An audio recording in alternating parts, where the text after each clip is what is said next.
The latest wave of headlines claiming Meghan Markle has been dealt a damning blow says far more about the state of certain corners of the British media than it does about Meghan herself.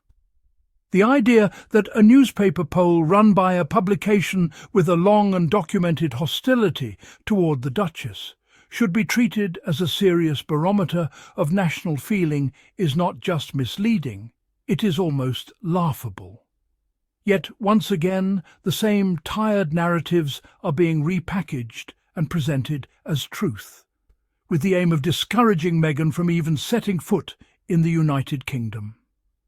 Let us start with the so-called poll.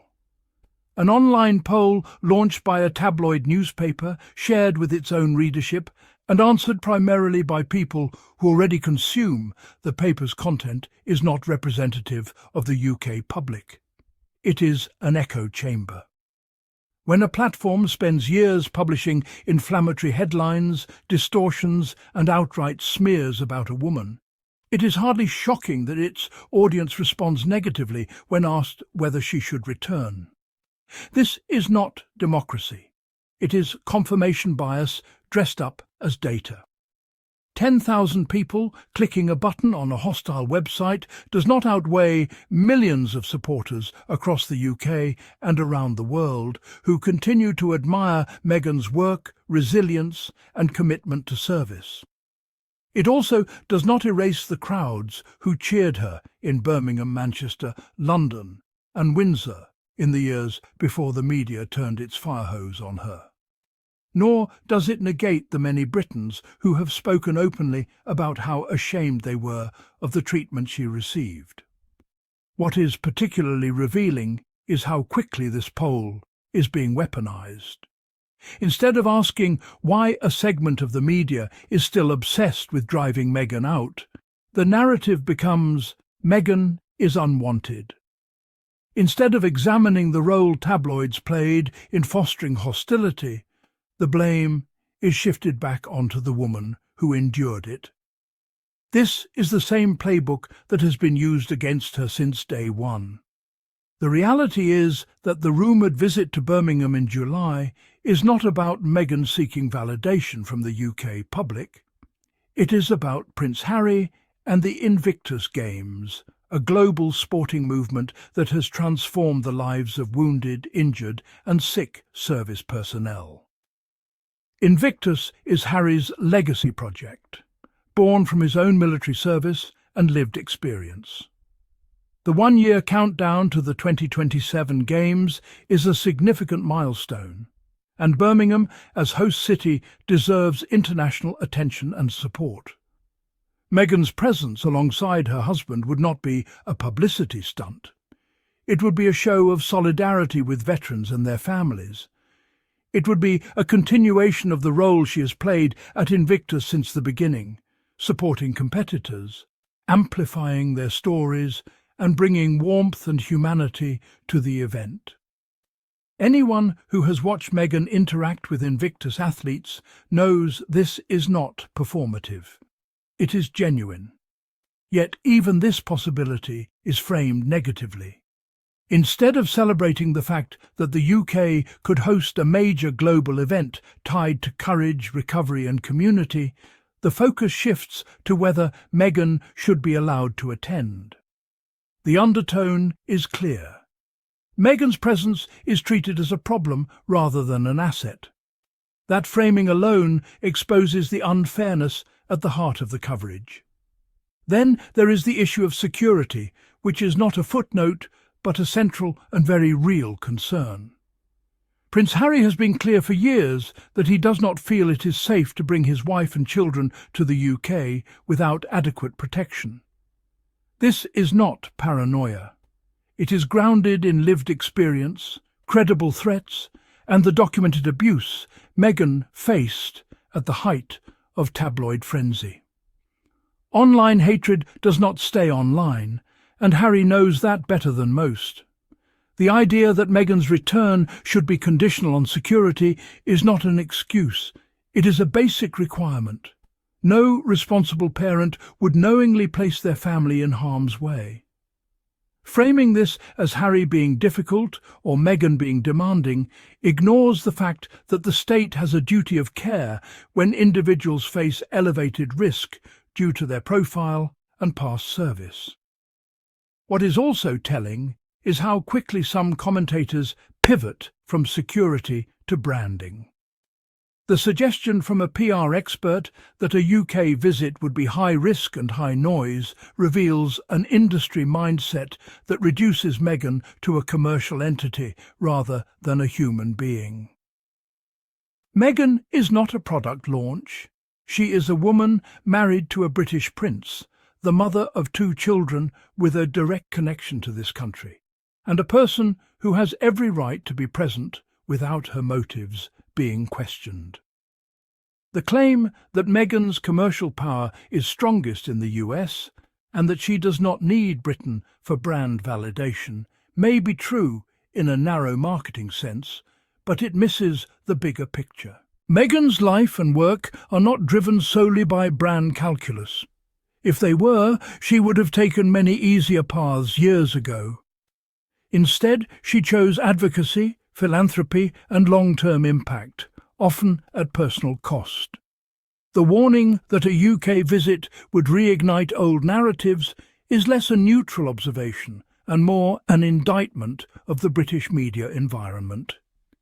It quietly admits that the problem is not Meghan's actions, but how those actions will be twisted, dissected, and weaponized. That is not a reason for Meghan to stay away. It is a reason for media accountability and reform. Why should Meghan be expected to shrink her life because certain outlets refuse to move on? Why is the burden always placed on her to avoid provoking negativity rather than on the institutions that profit from generating it?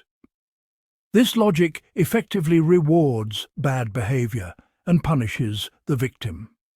It is also worth remembering that Meghan has not been in the UK since 2022, and even then, her visit was marked by tension, leaks, and relentless speculation. Despite that, she conducted herself with dignity. There were no scandals, no incidents, no missteps. The chaos existed almost entirely in headlines, not in reality. That pattern matters. Fans who are excited at the prospect of Meghan returning are not naive. They understand the risks, but they also understand the symbolism. A confident, secure return on Meghan and Harry's terms would be a powerful statement. It would say that they are not driven out, not silenced, and not ashamed. It would centre Invictus, not palace drama. And it would remind the public that Meghan is still part of this story, whether the tabloids like it or not. The constant fixation on whether the UK wants Meghan ignores another crucial point. Meghan does not owe the UK anything. She gave years of service under intense pressure, faced racism and hostility, and left to protect her mental health and family. The idea that she must now seek approval to visit her husband's home country is absurd. Visits are privileges for the host when someone of global stature chooses to attend, not favours granted by poll results. What also goes unspoken is how these narratives affect Prince Harry. Every time Meghan is framed as unwanted or toxic, it implicitly undermines Harry's choices and autonomy. It suggests he is misguided, manipulated, or reckless. This is a subtle but persistent way of erasing his agency and his voice. Harry has been clear about why he left, why he fights for security, and why he stands by his wife. Ignoring that clarity is a choice. The obsession with Meghan's brand also conveniently ignores her tangible impact. From supporting women entrepreneurs to advocating for online safety and mental health, Meghan's work continues to resonate globally. She does not need a UK visit to validate that impact, but nor should she be barred from returning because some fear losing control of the narrative. If the British media truly believed Meghan was irrelevant, they would stop writing about her. The reality is the opposite. Her every potential move generates headlines, clicks and debate. That alone demonstrates her continued relevance and influence. Calling her a risk while profiting from her name is hypocrisy at its finest. The Invictus Games countdown in Birmingham should be an opportunity for unity and pride. It should highlight the city, the veterans and the spirit of resilience. Turning it into a referendum on Meghan Markle is a disservice to everyone involved. It reduces a meaningful moment to tabloid fodder and undermines the very values Invictus stands for. Ultimately, whether Meghan returns this summer will depend on security, family priorities and personal choice. It should not depend on the opinions of a hostile readership or the caution of PR pundits who view everything through the lens of optics. Meghan has already paid the price of living her life to please others. She is under no obligation to do so again. If she does come, it will be because she feels safe, supported and purposeful. If she does not, that decision deserves respect.